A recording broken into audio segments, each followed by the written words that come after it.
Revenge films. My name is Samantha. I had been dating my boyfriend Michael since we were college students, and after he proposed to me last year, we got married in the spring. As for the actual wedding ceremony, the two of us decided on a specific venue.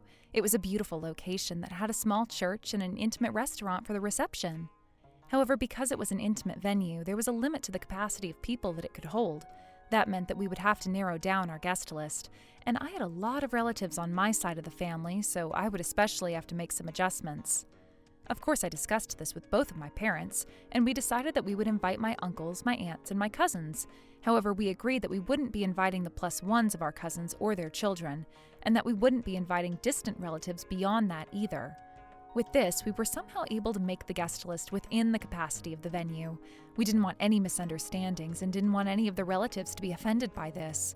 So my parents personally reached out to every single one of them. Most of them were very understanding. However, just one wife of one of my cousins seemed to not grasp the situation, and later this was going to lead to an absolute disaster. I loved my cousin Jason, and we had always been close since we were kids. However, Jason's wife, named Karen, I couldn't stand her. The reason behind that was because of Karen's personality. She had no idea how to handle money, and I knew that she was making my cousin miserable. Jason had a child with Karen, but she never looked after their baby after the baby was born. Instead, she would leave the baby with my aunt and go out to play during the day. Even when their child had a fever and was terribly sick, she didn't pay any mind to that and tried to leave the baby with her mother-in-law and got to play. That was when my aunt lost it and directly confronted her. However, when my aunt told Jason about the situation, Karen was furious, and she started harassing and bullying my aunt regularly. Because of that, my aunt became depressed and even had to be hospitalized for mental health issues because of Karen. As the cherry on top, without my cousin knowing anything, Karen went behind his back and took out a number of high loans from consumer finances under Jason's name, as well as maxing out their credit card. Jason was so overwhelmed with paying back all of those debts that he also became mentally ill, and it started to take a toll on his physical health as well. He ended up losing his job and was in a situation that he had to claim bankruptcy in order to get by. Even after that, he was struggling to find another full-time job, but of course there was no way that Karen was going out to get herself a job. But even then, they ended up giving birth to another child, and these days I heard that they're living as a family of 4 while getting by on social services. Because that was their living situation, I assumed that if I only invited Jason to the wedding, they were probably going to deny the RSVP anyway. However, when I received the RSVP back, I saw that the wedding invitation had circled attending.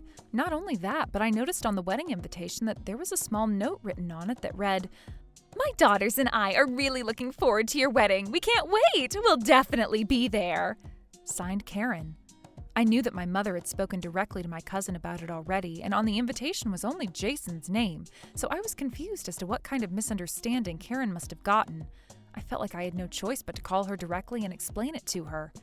I really hate to say this to you, Karen, but because of the capacity of the wedding venue, we're only able to invite up to the direct cousins of my family without any plus ones. I'm really sorry. When I explained the situation and told her that there was no invitation for her, Karen was furious and lost it on me. "Excuse me? Why is my husband the only one that gets to go? Obviously, that's ridiculous. That's outrageous. I'm already planning on going to that wedding, so you can't change that anymore." "I'm sorry, Karen, but even if you were to come, we won't have a seat for you. And plus, everybody's in the same situation, and all of the cousins have been told the same thing, so we can't make a special exception just for one cousin."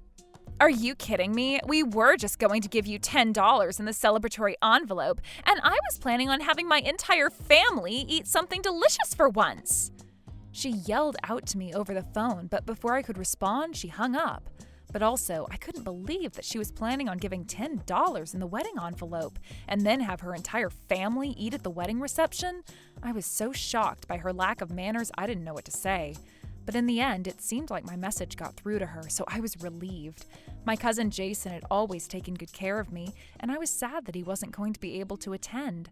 But if Karen were to come with him and destroy my wedding, that would be even more of a disaster, so I decided to let this go. Of course, after having something so horrible said to me, there were a lot of things that I wanted to say back to her, but I knew that there was no point, and plus, if I exacerbated the situation more, I didn't know what Karen might do to me, so I decided to just ignore it and leave it at that. With this, I thought I had nothing to worry about. However, on the day of the wedding, after the wedding ceremony was completed at the chapel, all of the guests were moving from the church over to the restaurant for the wedding reception. Michael and I were in the dressing room waiting for the guests to settle and make our grand appearance, when suddenly the doors opened. It was our wedding planner, and she seemed panicked as she rushed into the room. "I'm really sorry to bother you, but there is somebody here whose name is not on the seating list, demanding that they be let into the wedding reception."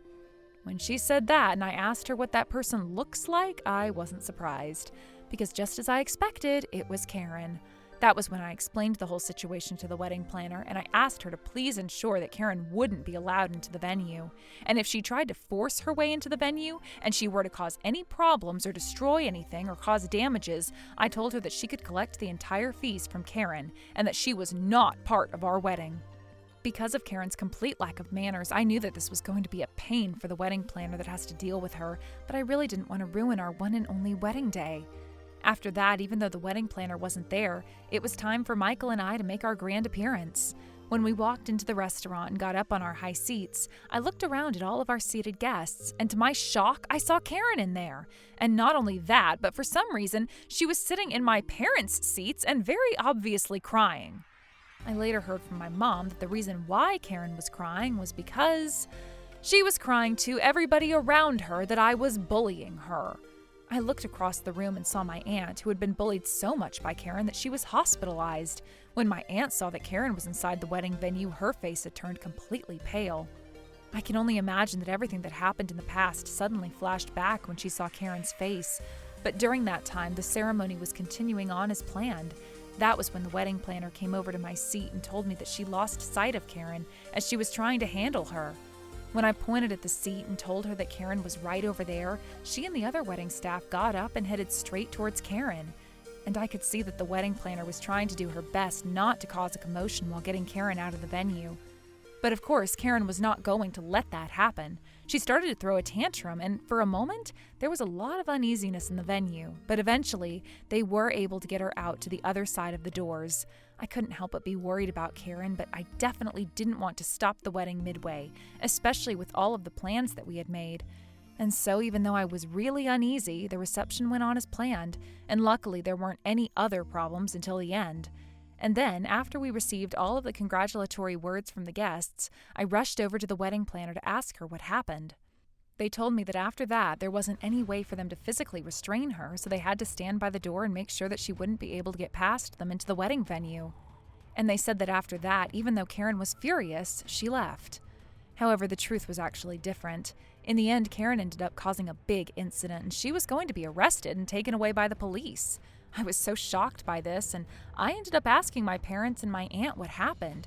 As it turns out, Karen didn't actually care about my wedding or the reception whatsoever. She was actually only there for the food, and she was after the fancy plates that were prepared for the wedding.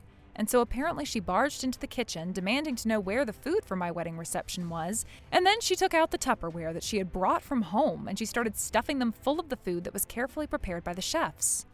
Of course, the kitchen staff were furious, and they called the wedding venue staff over. They all pinned Karen down, and they called the police on her. But that was a given, because this was a crystal clear case of theft. But then Karen said, "I am family with that girl, so it's a given that I should have been invited. We even got an invitation, and yet you are all wrong for not letting me in today. So as long as I get the food, I'll hurry up and leave." She started to throw a tantrum, but one of the stronger male employees grabbed her and kept an eye on her.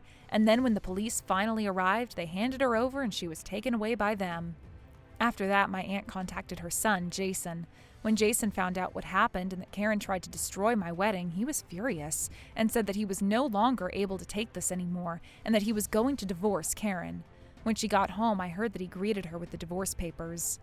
Not only that, but the food that Karen stole by barging into the kitchen at my wedding wasn't actually for my wedding reception, but they were the dishes that were meant for another wedding that was happening on the same day. Because of that, the wedding venue said that they were going to sue her for the cost of damages to the other event. Thankfully, they had prepared extra for the event, so Karen didn't destroy somebody else's wedding entirely.